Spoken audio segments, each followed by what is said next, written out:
गांव की जिठानी।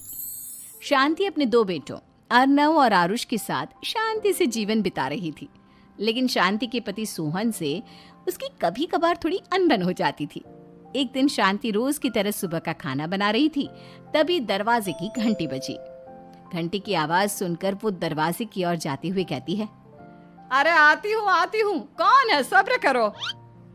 शांति दरवाजा खोलती है तो देखती है कि उसके जेठ मोहनदास सामने खड़े होते हैं। वो सक पकाकर अपना घूंघट करती है और पैर छूकर कहती है, आइए आइए जेठ जी। कैसी हो शांति? जी मैं तो बिल्कुल ठीक हूँ, सब आपकी मेहरबानी है भाई साहब। शांति और मोहनदास की बातें सुनकर शांति का पति सोहन और उसके दोनों बेटे बाहर आ जाते हैं। अरे भैया राम राम, कैसे हो आप? राम राम भाई। अरे शांति, ऐसे खड़ी खड़ी क्या देख रही हो?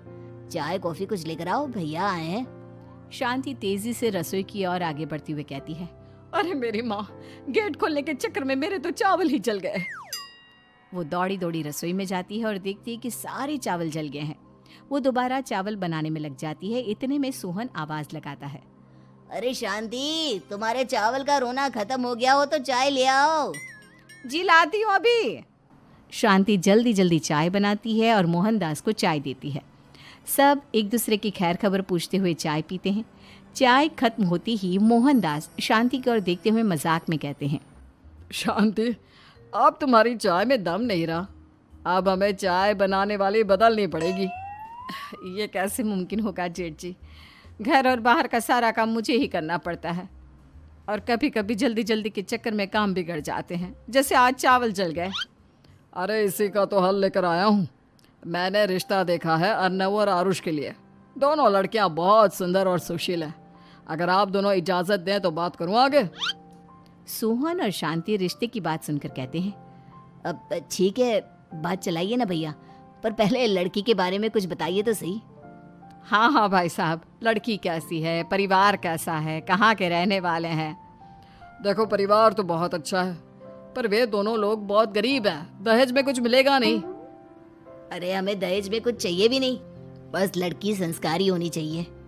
एक लड़की तो पढ़ी लिखी है और शहर की रहने वाली है, पर दूसरी अपनी गरीबी की वजह से पढ़ न सकी और गांव में रहती है। लेकिन दोनों है बहुत खूबसूरत। अगर तुम सबको देखते ही पसंद ना आ जाए तो मेरा नाम बदल देना। हाँ, पर तो हम आके मूंद कर भरोसा कर सकते हैं भैया। आप आगे बात चलाइए, हम शादी करने को तैयार हैं। कुछ ही दिन में अर्नव और आरुष की शादी हो जाती है। आरुष की शादी अनपढ़ लड़की मंजरी से हो जाती है, जो कि बहुत भोली भी होती है, और अर्नव की शादी पढ़ी लिखी लड़की तनुजा से हो जाती है, जो कि घमंडी और चालू होती है।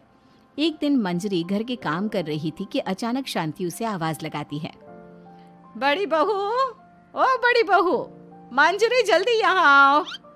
मंजरी जल्दी जल्दी शांति के पास जाती है। बेटा मेरे पैर दबा दे, बहुत दर्द हो रहा है। जी माँ जी, बस बर्तन धोकर आती हूँ। अरे बैठ यहाँ, मेरे पैर में बहुत तेज दर्द हो रहा है, बर्तन छोटी बहू धो लेगी।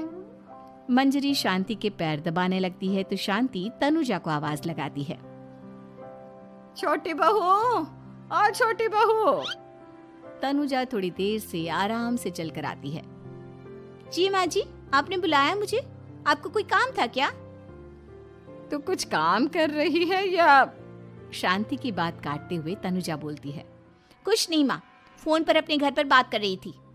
अरे बाद में बात करियो अपने घर वालों से, पहले जाके बर्तन धो ले। तनुजा मुंह बनाते हुए अपनी जिठानी की ओर देखती है और मन ही मन कहती है, ये महारानी वहाँ बैठी है, ये नहीं कि बर्तन धो ले। मैंने इतनी पढ़ाई बर्तन धोने के लिए की थी क्या?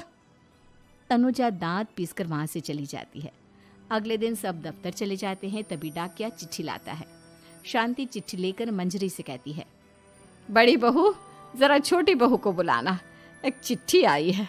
मेरी तो आंखें कमजोर है तो मुझसे पढ़ा नहीं जाएगा।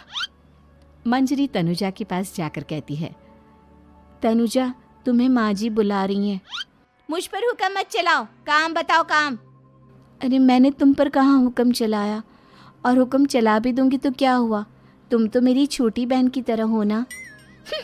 तुम जैसी अनपढ़, जाहिल और गांव की गवार मेरी बहन नहीं हो सकती। बेचारी मंजरी तनुजा की बात सुनकर अपना सा मुंह लेकर रह गई।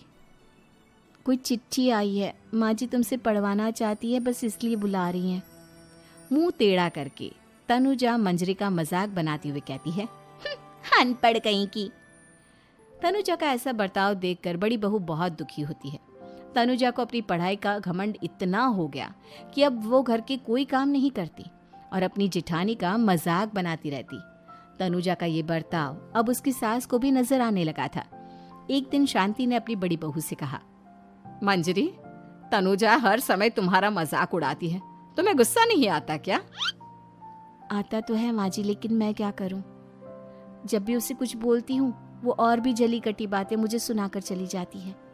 मैं उसे अपनी छोटी बहन की तरह प्यार करती हूँ, लेकिन उसके दिल में मेरे लिए कोई इज्जत नहीं। बहू, तूने वो कहावत सुनी है, जुल्म करने वाले से ज्यादा जुल्म सहने वाला अपराधी होता है। मंजरी अपनी सास का इशारा समझ जाती है। वो अपनी देवरानी को सबक सिखाने की ठान लेती है और एक दिन शांति अपनी दोनों बहुओं के साथ बैठी थी तो शांति अपनी बड़ी बहू से पूछती है, अरे बहू, शाम होने को है, कुछ सोचा है क्या बनेगा खाने में? माँ जी, मेरे तो सर में बहुत दर्द है आज। मेरी प्यारी देवरानी ही कुछ अंग्रेजी खाना बनाकर खिलाएगी। सुना है पढ़े लिखे लोग अंग्रेजी खाना बहुत अच्छा बनाते हैं, क्यों तनुजा? इतना कहकर मंजरी अपनी सास की ओर देखकर मुस्कुरा दी। तनुजा अपनी तारीफ सुनकर बहुत खुश हो गई। इतने में शांति कहती है, ये तो सच बात है छोटी बहू, ये तो मैंने भी सुना है। हम भी पक गए हैं बड़ी बहू के हाथ का खाना खा खा कर। तनुजा, तुम्हारी माँ भी तो तुम्हारे खाने की बहुत तारीफ करती हैं। आज हमें भी खिला दो कुछ अच्छा सा बनाकर। शांति की बात सुनकर छोटी बहू और आसमान पर चढ़ गई, पर उसे ये कहाँ पता था कि उसकी सास और जेठानी उसे सबक सिखाना चाहती हैं। तनुजा अपनी तारीफ सुनकर खुश तो बहुत होती है, पर सोचने लगती है, मुझे तो कैसा भी खाना बनाना नहीं आता। अब मैं क्या करूंगी? अगर मैंने इनको सच बता दिया तो मेरी सारी इज्जत मिट्टी में मिल जाएगी। अरे छोटी बहू, क्या सोच रही हो? खिलाओगी ना अपने हाथ का अंग्रेजी खाना? छोटी बहू हाँ में सर हिला देती है। अचानक से उसके दिमाग में एक आइडिया आता है। मैं इंटरनेट से देखकर कुछ बना लेती हूँ, मेरी वाहवाही पूरे घर में हो जाएगी। मुझे कौन सा रोज रोज बनाना है। माँ जी, आज आप सबको ऐसा खाना खिलाऊंगी, ऐसा खाना खिलाऊंगी कि। इतने में शांति छोटी बहू की टांग खींचते हुए कहती है कि पता नहीं कैसा खाना खिलाओगी। ए ऊपर वाले, हमारी रक्षा करना। इतना बोलकर शांति और मंजरी दोनों जोर जोर से हंसने लगते हैं। अब तनुजा रसोई घर में चली जाती है और खाने की तैयारी करने लगती है, पर उसे रसोई घर की चीज़ों के बारे में तो कुछ नहीं पता। जैसे तैसे सारी चीज़ें निकालती है और इंटरनेट पर देखकर खाना बनाती है। कुछ ही देर में सब लोग घर आ जाते हैं।